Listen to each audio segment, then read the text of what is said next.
And I'm Mike. And Tim, what have you got for me this week? What have you been up to? This week, Mike, I've got Muhammad Ali's sweaty old shorts, the thriller in Manila, and the rise and rise of sports collectibles.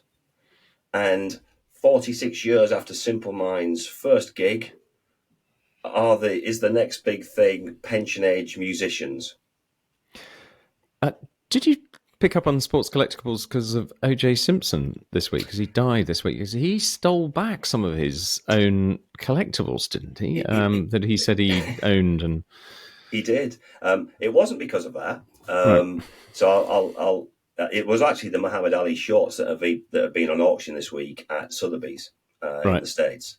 But I did see the O.J. Simpson story, and I have sat through the very long Storyville documentary about O.J., and it's just unbelievable how it all transpires, and also that he does. He basically busts into a hotel room with I think with a baseball bat, and does steal or take back memorabilia that he felt was kind of taken from him. And I think that's almost what he got arrested for, actually, and it ended up in prison for that, rather than the allegations before. But no, that wasn't that was the trigger. Yeah. And what have you got, Mike? Yesterday was the Grand National at Aintree, which I'll tell you what that is if you've been under a rock for the last whatever decades and don't know what that is. But I want to kind of... I find horse racing difficult to engage with, so I just kind of wanted to understand whether that's just me. And the other thing I wanted to talking about things that I find difficult to engage with, but have been doing a lot of, is gardening, and my tip for avoiding that sense that you turned into your parents. So, take those shorts away. Tell us all about that. Yeah, well, what I had noticed, and this is where kind of this came from, was Muhammad Ali's Everlast boxing shorts that he wore in the Thriller in Manila fight in October 1975 were for sale, and they were on auction at Sotheby's, and their reserve price was between $4 and $6 million for one pair of white boxing shorts that were the ones he used in the fight. They were signed by him and his corner man, a guy called Drew Bundini Brown, and I just couldn't believe the price that they were on for. And I saw the story saying, is this going to be the most expensive bit of boxing memorabilia that's ever been sold? So then I just thought I'd look into it a little bit in terms of other sports collectibles, and particularly match-worn stuff, and the prices of it, and why the market had gone crazy, particularly in the last few years. Because it is, just again, in terms of, this was quite a long time ago, and if people hadn't heard of that, obviously Muhammad Ali, world champion boxer, he had some very famous fights, the Thriller in Manila and the Rumble in the Jungle.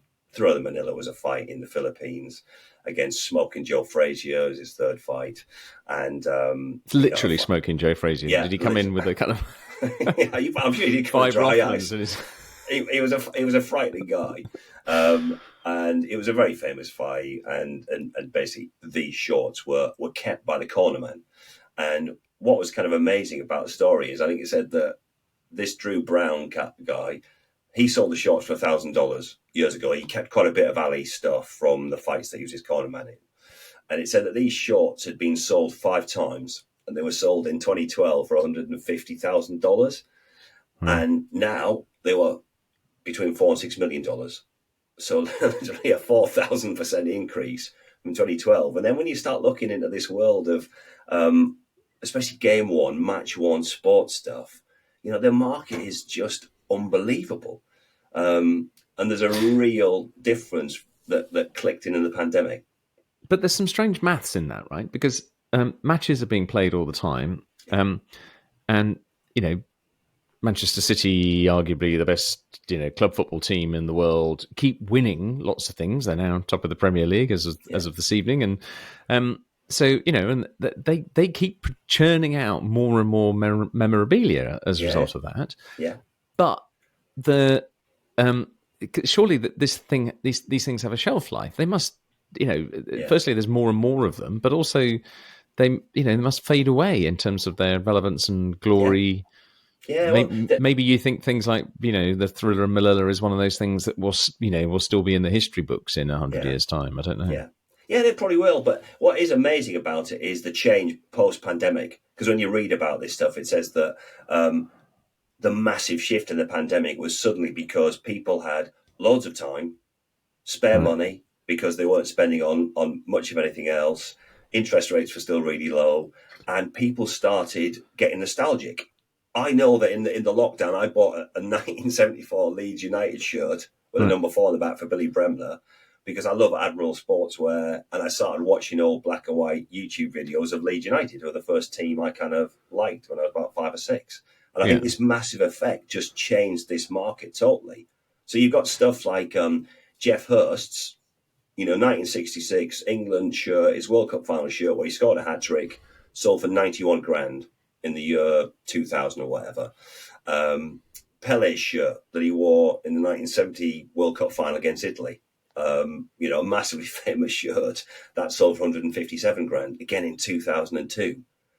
But if hang on, so you were buying less beer and chips during the pandemic, so you could afford a Billy Bremner shirt. Yeah. You've got to do a lot of not going out or be a very lavish goer-outer in order to suddenly think like, do you know, I'll pay $4 or $5 million for a pair of shorts. Yeah, and I wouldn't pay $5 million for a pair of shorts, Mike, no matter how sweaty they were.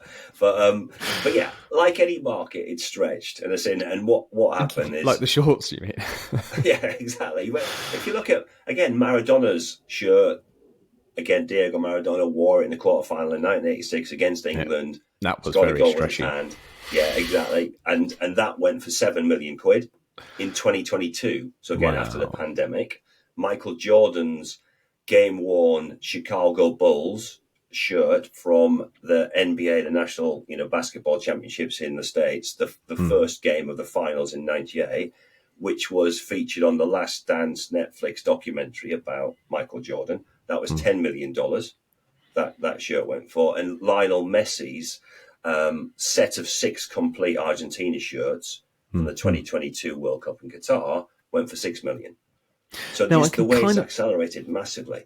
Yeah, I can kind of get the Messi, right? Because if you are mad and you've lost objectivity over how fantastic he is, and there's only there is only that shirt for that game that you can get. There aren't a whole host of others. Then that's how the market works, right? You're up against other people, and that you've lost objectivity, they've lost objectivity, so you end up paying a ridiculous amount. Yeah. But it's when they're kind of several decades old. Yeah. You've got to be a bit more cold about the investment value of it and realize, it ain't guaranteed to be worth anything in, totally. 20 years' time or something. But one of the amazing things about it is when you read about it, there's businesses now that have really latched onto this. And I watched the Milan Derby on TV, on TNT Sports. Literally, the day of that game, those shirts started coming onto these top-end businesses who literally have these big deals in place. They get the shirts as soon as the game finishes. They have this kind of freeze-drying technique. They use blockchain technology to kind of prove the provenance of it. They sew in kind of a tag to the shirt. There's video footage, and it goes on the website straight away. And there were AC Milan shirts on the game day straight onto these websites for, £800. Just player issue shirts and stuff. So this is a proper business. I went to how shopping centres are really struggling at the moment, and some of them you can 1 out of 4 shops are empty, and there's one in Stirling which is near where my sister lives, and it's a bit like that. But there's this shop popped up, and all it sells is memorabilia, and I just stood there in kind of wonder because I'd never seen a shop. There was certainly nothing like that when I was a kid. And what was most awe-inspiring or surprising was the size of the frames. Everything was kind of in these kind of completely over-the-top, massive frames, as if to somehow, if you're worried about the value not being in the shirt because it's a Tranmere Rovers reserves team, signed by their goalie, you never, then feel the quality, feel the width of the frame that it's sat in. It was just extraordinary. Yeah, well, you see these people, and there's like literally, players signing 500 shirts. They'll write it on a number, and it's just, obviously that's going to devalue it. But there's clearly a market for this. People sticking it on their walls and stuff. So talking of famous events from a long time ago, can you remember Red Rum? I mean, who can't remember about Red Rum? So Red Rum was the possibly the most famous horse maybe in the world. I don't know. I think there are probably people in France, maybe Australia, that might have a horse that challenges that. But it won the Grand National, which is the biggest. I think it's arguably the most watched horse racing event in the world. 600 to 800 million people watch it on a regular basis, apparently. And it won it 3 years out of 5 and was second placed in the 2 in between. Now, I'm going to come back to him at the end and ask you who is famous now and was at that time a stable lad for Red Rum and learnt to ride on Red Rum, but you would not associate that person with that at all.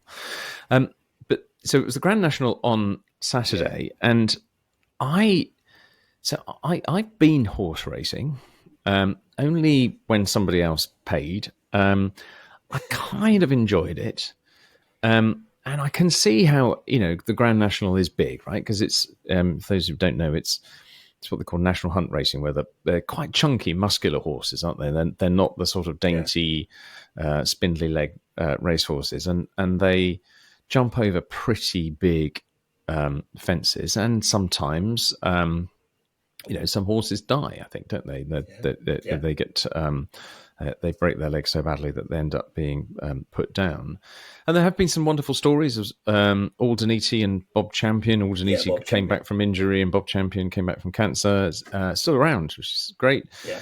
There have been some other famous horse stories, like Shergar, who was a very famous winning horse and got horse napped. And they asked for a ransom. Sorry?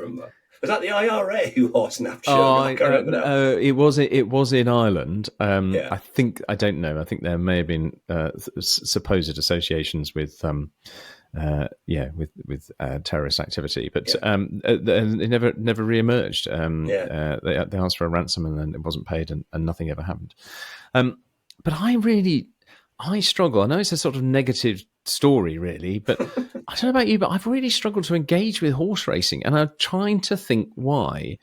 I can imagine if you are into horses, that the whole, sense, if you're actually there and you are seeing these, extraordinary animals and wonderful specimens, and hearing the thunder of them running down the track, then that might be something really quite, a sight to behold and an experience, and But I think what it lacks is me caring about who wins, or even knowing. That's the other thing. I don't know how anybody. Have you ever read the Racing Post? I mean, you can't read the Racing Post, right? Because it's a list of races in a newspaper that does talks about nothing else. But I don't know how. You'd have to be some sort of extraordinary savant to remember all the names of all the horses in order to think, oh, I've heard of them before in any race you've ever seen. Yeah. And so even the gambling side becomes a complete potluck, because, when I have been, I have no idea who any of the horses are. I have no idea whether the odds are good, bad, or indifferent. And so, I might as well just be playing on roulette or something. So tell me, am I completely missing the obvious point here of how it compares to other sports? Because I can basically watch almost anything and find something to latch on to. They're losing, so I'll support them. I like the colour of their kit, or or like something that means somehow I get emotionally involved, and surprisingly so. But with horse racing, it just leaves me cold. I'm afraid. I don't think you're alone in that, Mike, because I would probably be very much of the same sort. As in, I would watch the Grand National. I watched the Grand National on Saturday.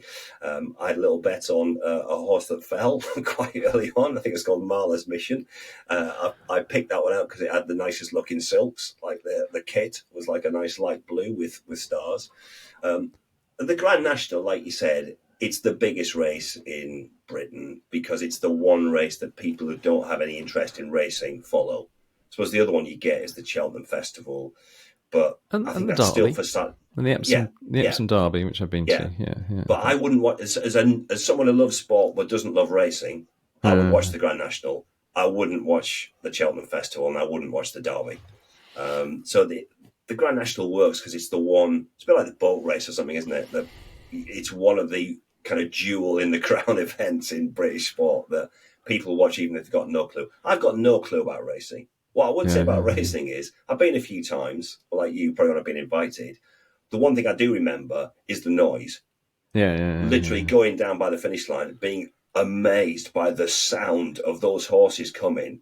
It really took your breath away, which is probably a bit like I imagine Formula One. I've never been to an F1 race, but I can imagine there's a little bit of similarities between horse racing and F1. Is you've got real hardcore devotees who know everything about it, and it's a bit more difficult for people who don't totally love it to really follow it unless there's an obvious story like a Damon Hill or a Nigel Mansell that you get behind.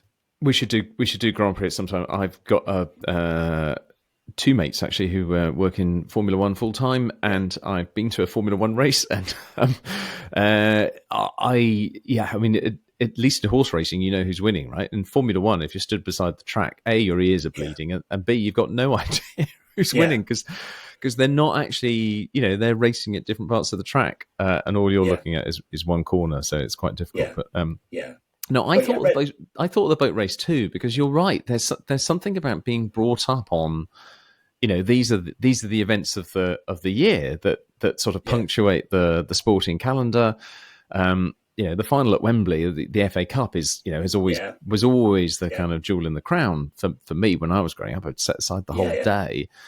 But that boat race again, it leaves me a big hole, partly because partly because I think it's it's a sort of red brick university chip on my shoulder, because when I was at Imperial College, they had a rowing crew, and when I was there, actually they certainly beat Oxford. I think they might have even beat Cambridge in the same year. But they are not the two best crews in the country, and the fact that they are, it's just because they're Oxford and Cambridge universities. They always get to the final, Mike. It's always those two at the shootout. So they must be, but it is. I mean, I kind of despise it for the same reason as you do, but I know as a kid it was one of those things you'd watch the boat race and then you wouldn't think deeply about the kind of the meritocracy. But you're hoping one of them sinks, right? That's what yeah. Well, I remember watching the boat race as like a 9-year-old and just thinking, I really hope Cambridge win. Yeah. And then years later thinking, why would I really hope Cambridge win? It's like a load of 35-year-old American non-students doing land management who've come over just to do rowing. I think you probably wanted Cambridge to win because I think at that time Oxford was going through like a decade of dominance or something. Yeah. But I was at my first law firm actually with somebody who was in the Oxford and Cambridge boat race, and lovely guy.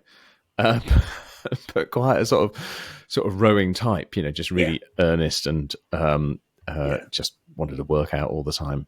Not the greatest conversationalist. No. Anyway, enlarged heart, polo shirt with the collar up, and boat shoes and no socks. We all know what we're talking about, Mike. So, where else were you going? Where else are you going? Yeah, well, moving on from enlarged heart. It was 46 years of Simple Minds. Going to see them, I went to see Simple Minds with my 17-year-old, George, in Cardiff at the Utilita Arena at the end of March, supported by Delamitri, who are also a great band.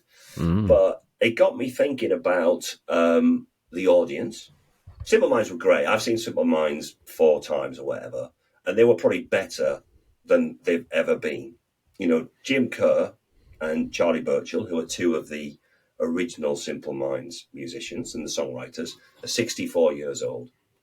and they were fantastic, absolutely fantastic. My 17-year-old George loved it. Did he feel like he had to though? I mean, is No. I didn't kind of force him to go. I told him I was going to get some tickets for Simple Minds because I had some tickets to see Duran Duran earlier in the year, and he really wanted to go and see that, but he couldn't because he'd agreed to play a cricket match.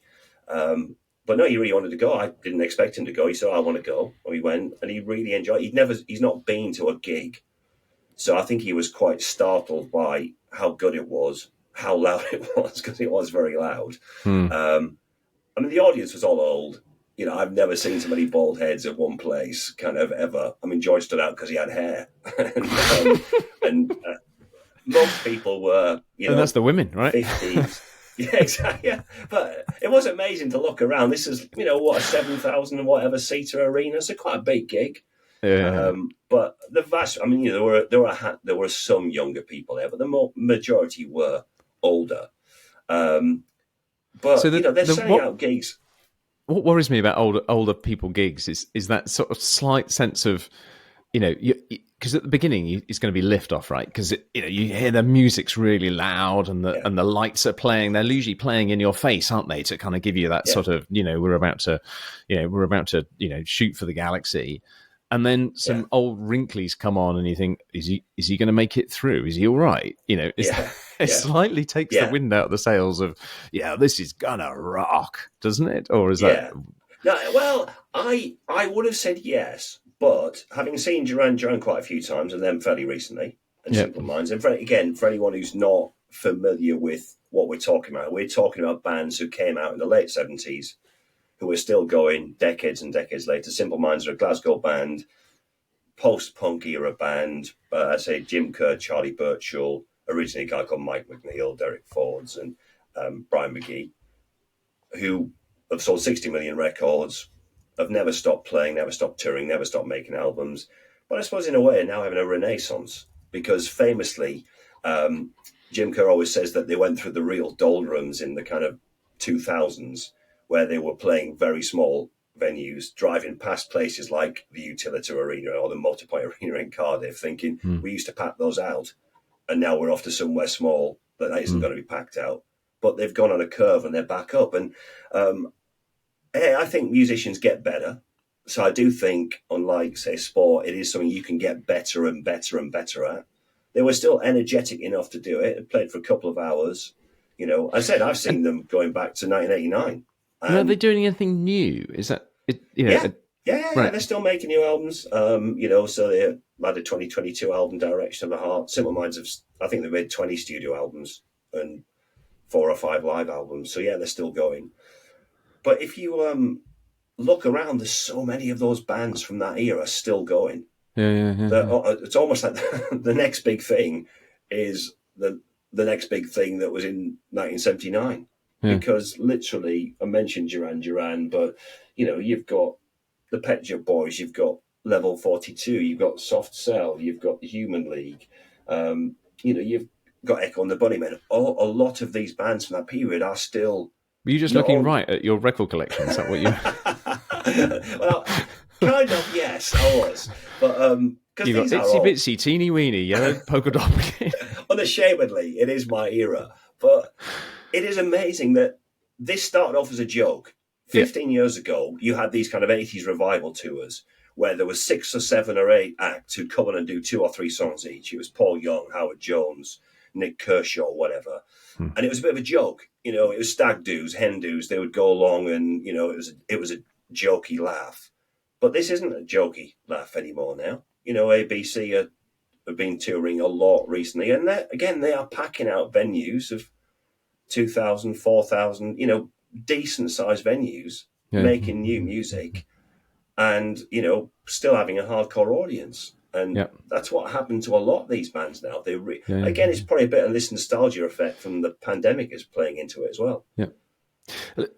We should delve in at some point to why is it that no band seems to have written an album towards the end of their career, which is as good as those in the early part of their career. And I've heard several artists, including, I'm sure, Justin Curry, who's the Delamitri lead singer. Yes. He's got Parkinson's, hasn't He he? has got But, Parkinson's. yeah, it's very sad. And he said that he's going to carry on playing for as long as he possibly can, because clearly, although there's a little bit of that I find interesting as well, but clearly, there is just a joy in seeing other people enjoying your music and and keeping your skill up and feeling able to contribute, which is great.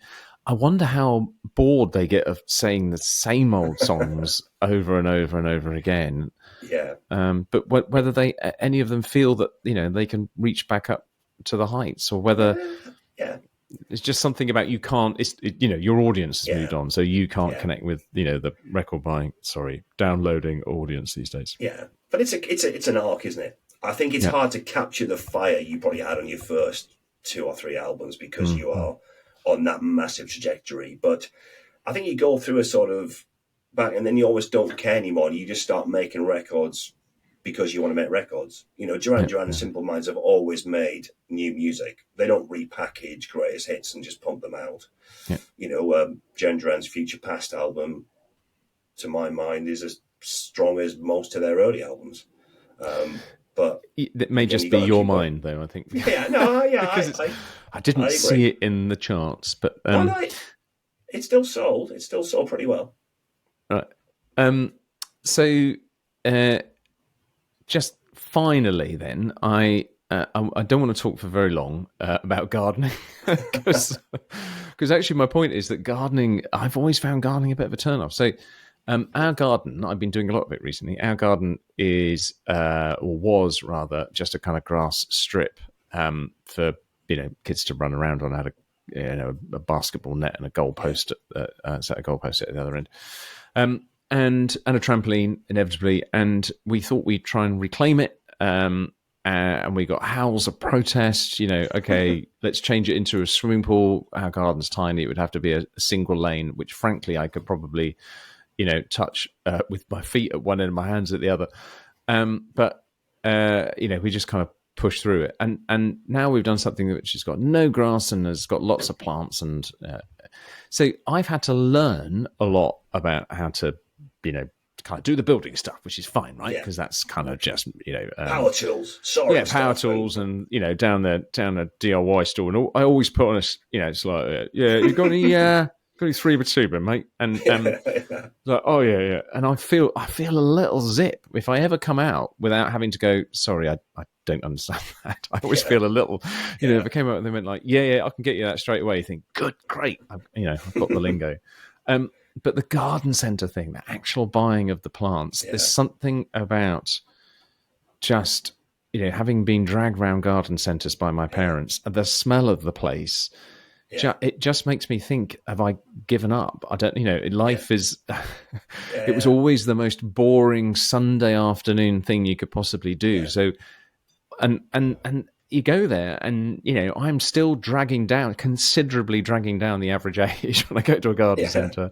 And there's all that tat, that rubbishy stuff where the aphorisms on mugs and, and Christmas cards, Christmas decorations, wellies, sweets, old-fashioned sweets, a food hall. Yeah, exactly. It's just, it's kind of not even authentically about plants and gardening in a way. No, not at all. So I kind of really struggled, but I found the answer. So this is all a bit of a build up to my formula. If that is you too, then the formula is one of two approaches. Firstly, get into the garden centre dead early because you just, you don't have people going like, oh, can we get some nice pansies? And, oh, look at some fudge. They got the fudge on special.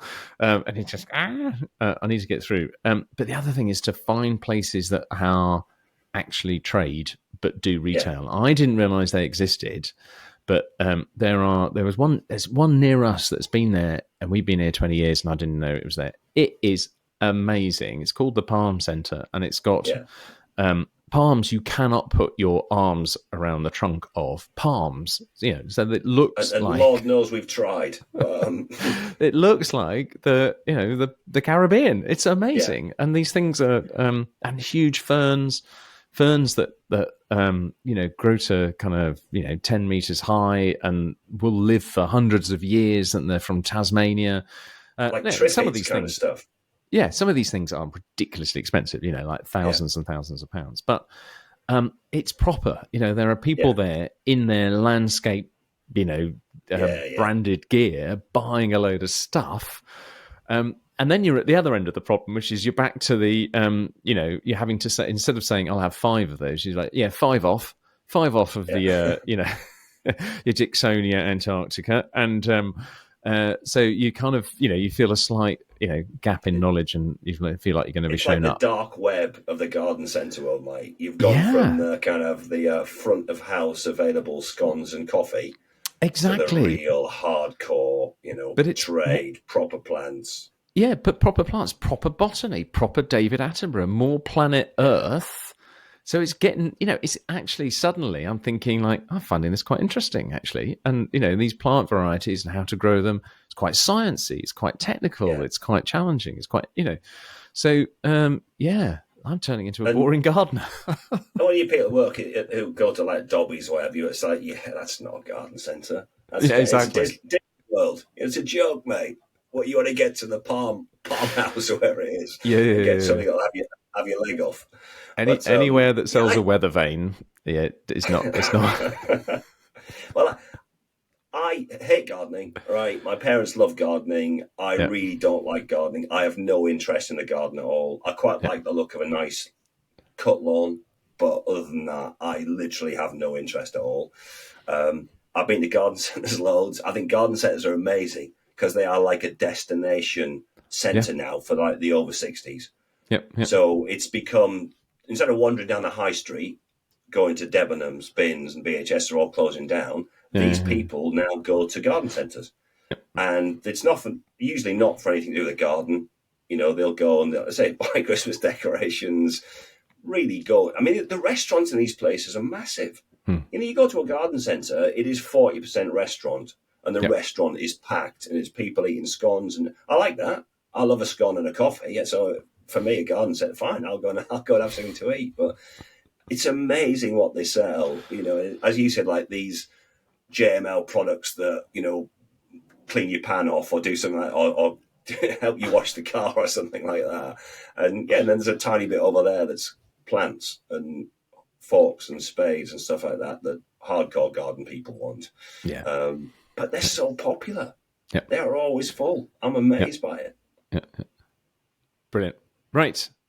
Well, I hope you've got a good week ahead, and look forward to hearing how it all goes and what inspires you next week. Yeah, that's you, mate. Okay. Take care. See you.